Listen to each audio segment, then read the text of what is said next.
What's up, everybody? So, the nose, it's all better. Looking good, right? It's not screwed up anymore anyway, so cool. What's up, everybody? Blessed be. My name's Mannun, and you're watching Witch in the Working, where we will be discussing all things witchy in and around, throughout and about, above, below, and beyond.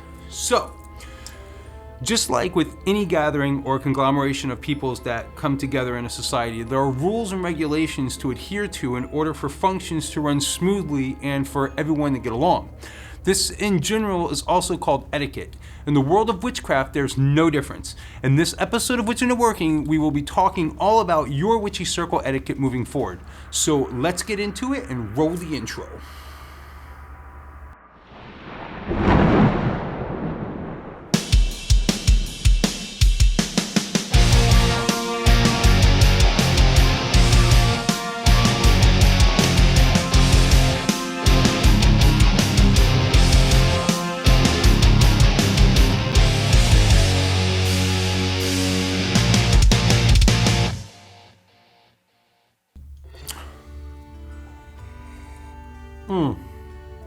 Okay, welcome back, everybody. So, what is etiquette?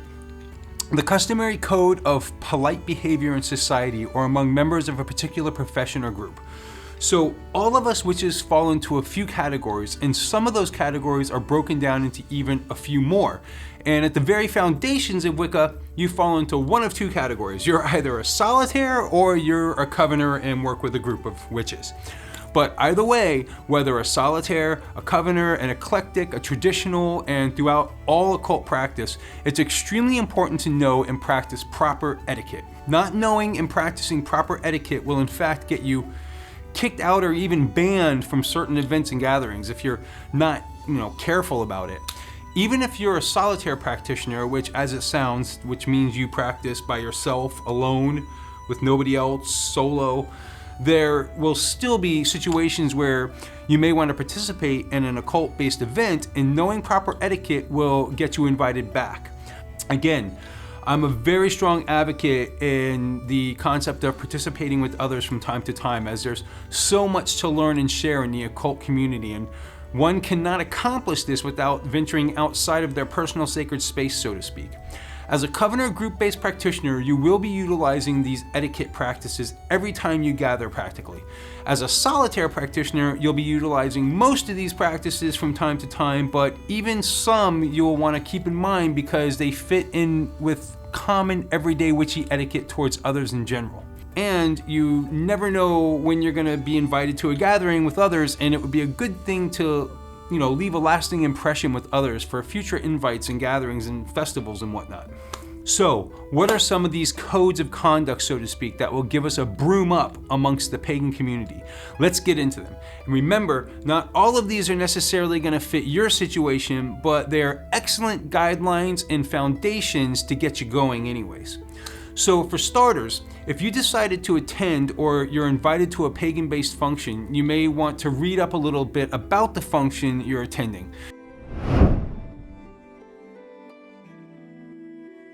Is there a special theme involved? If so, are they expecting you to dress up a certain way or bring something specific? For instance, if you're attending a Mannun ritual or autumn equinox, they may have a specific harvest theme involved and want you to dress as your favorite harvest deity. Or maybe they want you to bring your favorite wine and cheese. It would really suck to show up empty-handed or out of sync with the others because you didn't ask questions, or even worse, simply just didn't read the flyer or instructions that you were given.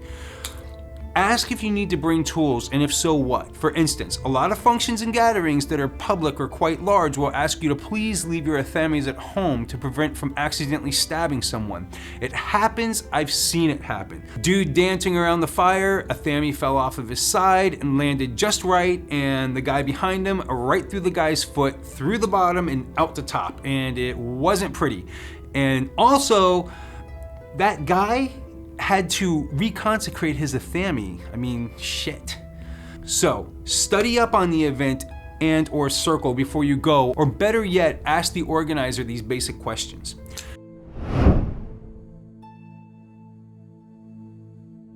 Participate in the function. These people have worked hard, putting in most likely hours, if not days, and even weeks into this amazing ritual or celebration that you're attending. Not only that, this is a passionate, important, meaningful, intense, and sometimes religious ceremony taking place that everybody there is involved with and super dedicated to the process and action. Participate in like kind. If they're singing or dancing, join in, and if you don't know the words, then hum along. Do the best you can. Be a team player. It's very insulting to just be the loner guy or gal hanging off to the side like a lump of clay. Many times, if you don't participate in a specific action, you can actually cause interruption and kind of break the flow, so to speak. So if you think you're not going to participate, then don't go. No photography. No, it's not that we believe that taking our picture is going to capture our soul, not allowing us to journey to the afterlife when the time comes. Although some of you may take this stance, and no offense if you do, to each their own. But a lot of us pagans are not exactly out of the closet yet, and pictures, especially nowadays, make it to social media within minutes of being taken. Everybody has a cell phone nowadays, which in turn means that you have a camera too. So if you have it set up with the event ahead of time, then by all means rock that shutter button, but otherwise it's just not a good idea. And if you are given permission by the establishment, still ask individuals if it's okay.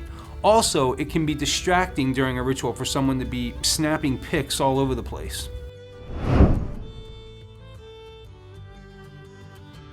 Cell phones. This segues into cell phones at events or circles. Nope, nope, nope.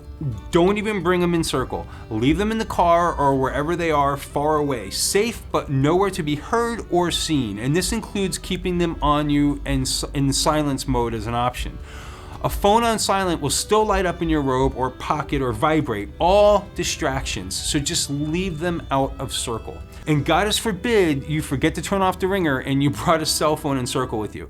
That can get you uninvited quickly for the next event and possibly thrown out of the current one. Separate yourself from your cell phone for just a few minutes to an hour. You can do it, I promise. Everything's gonna be fine. Horseplay or being loud. Again, most everyone at a particular function, regardless of the specific paganistic or occult content, is there in the mind frame of being very serious and intense as they commune with their specific purpose. Be aware of your surroundings in your personal space.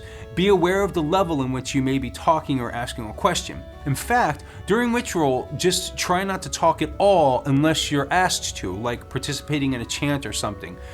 You may be there with a friend and having a good time, this is fine, but during the serious part of ritual, refrain from insensitive laughing and joking around. There's a time and place for all of that, and sometimes it's even in ritual, but during the right time, it's not necessarily all the time. You will know when it's okay and not okay, trust me. Okay. Very important one, don't touch others' tools. Many of us crazy pagans have specific tools we work with on a magical basis, and when we have purified and placed a lot of our own personal magical energy within them, they become very sacred to us. Never ever, in fact, consider it taboo, touch another witch's tools unless you've been given specific permission. And in fact, you know what? Just don't touch them at all. Major no-no in craft circles. A witch's tools are extremely personal and unique to them, and touching them puts your energy in them too, which can cause issues with that particular witch, even if it's just psychological. Doesn't matter. To segue once again into another very popular no-no to do with your tools is that you should never, ever place your tools on an altar without specific permission from the leader of the circle. Again, like the tools, the witch or magus may not want you to place your energy-filled tools on their sacred altar that they've specifically fine-tuned for their purpose, that you just disrupted because of your carelessness. Another rule, okay, no leaving circle. Nothing disrupts the flow of a circle more than someone walking out of it. A circle is cast for a very good reason, people. To just walk out of it can negate the whole thing, besides the fact that it is just disruptive to the flow of the ritual. Take care of any of your personal business, going to the bathroom, making sure you have everything you need, your glass of wine, whatever, glass of wine.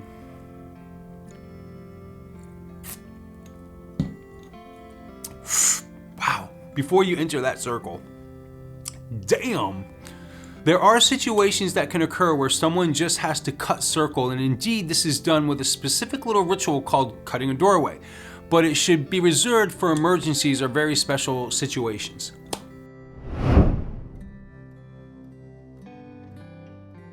Drunk or stoned. This one goes without saying and is complete common sense, but you'd be surprised. Don't go in the circle drunk or stoned. Not only does this open pathways for many of the previous rules to be broken, it's also just disrespectful to the people that are putting on the event. Again, they want you to get the full experience of the ritual that they worked so hard on, and intoxication can negate that experience. There's a time for this after circle. Also, absolutely 100% don't you dare spark up a cigarette during ritual. And if you do, please videotape it and post it in the comments below so I can watch the reaction of your fellow pagans as they toss your ass like a horseshoe out of the circle. Just kidding, don't do that. I'm just trying to make a point. But if you do it, please post a video of it.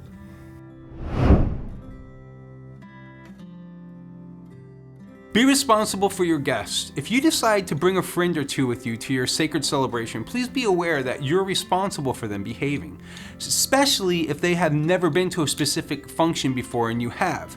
Tell them what to expect and help them out. Guide them along, so to speak. And if they are not pagan, then be sure to give them extra special attention, as they will truly be lost in the confusion of our rituals and workings. You know, most definitely they're going to be lost. So you're going to want to hold their hand, so to speak. What happens in circle stays in circle. Some circles and events expect that whatever happens within their closed doors stays within their closed doors. I know you sometimes want to run out and shout it out to the world on the mountaintop your experience the night before, but sometimes this is frowned upon for many reasons. One may be that a particular function is private and you telling people about it makes it no longer so. And the second reason is because some believe that talking about the working or ritual lessens the effect after the fact. So unless otherwise stated, keep things to yourself.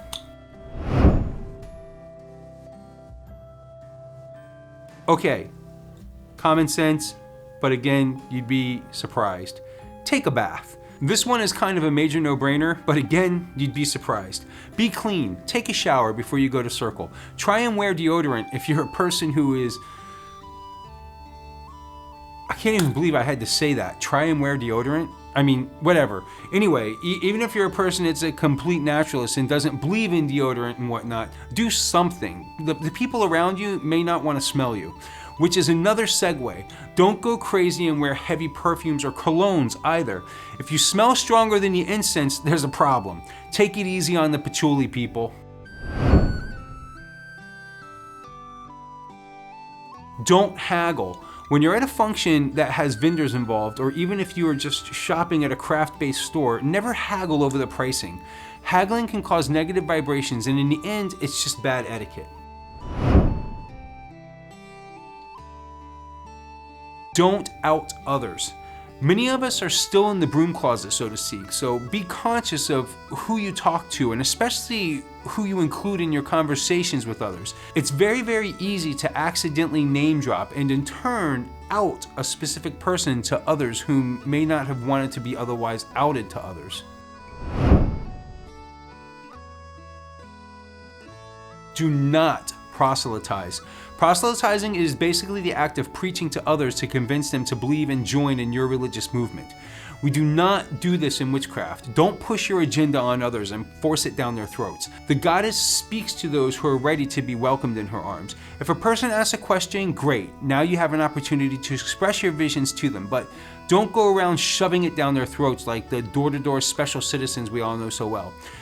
The act of proselytizing, about shoving things down people's throats that may not otherwise be interested, follows many paths. Politically, religiously, I mean, those two things alone are so huge that they've caused wars and all kinds of crazy things to happen throughout the years. Just don't do it. Nobody cares about your agenda. Keep your agenda to yourself. Like, you do what you do. There's no reason to try to force it on other people. That's politically and or religiously. Magical permission. Never do magic for someone without having their permission first. Doing this is in fact going against their will and is no good. Now, there are exceptions to this. For instance, if you're spiritually responsible for a person like a child or a pet, then do what you have to do. But for others, in general, it's best to have their permission first and their go-ahead to do so. If it's a situation where it's not possible to get permission, use your best judgment. Fulfill commitments. If you decide to participate in a particular circle or function and commit to doing a part in the circle or bring a certain prop or perform a certain task, do your best to carry this act through. The organizers are relying on you to perform, so make it happen as best as possible. If for some reason you cannot fulfill your previously dedicated duties, you should find someone who is capable to take your place. And especially let the organizers know as quickly as possible that you made this transition. Be helpful. Offer to help out the organizers with anything they may need help with. You need to offer. They most likely are not going to approach you. I put on events all the time. I put on circles all the time where I invite many guests. I never asked them to do anything. I completely appreciate it when people help me to clean up and whatnot. So I know firsthand. I'm not gonna ask you to help, but if you can offer, amazing. Again, always help clean up too, whether a circle or an event. There's always cleanup that needs to occur, and this is an excellent way to show your appreciation and generosity of giving back for the organizer's hard work and dedication.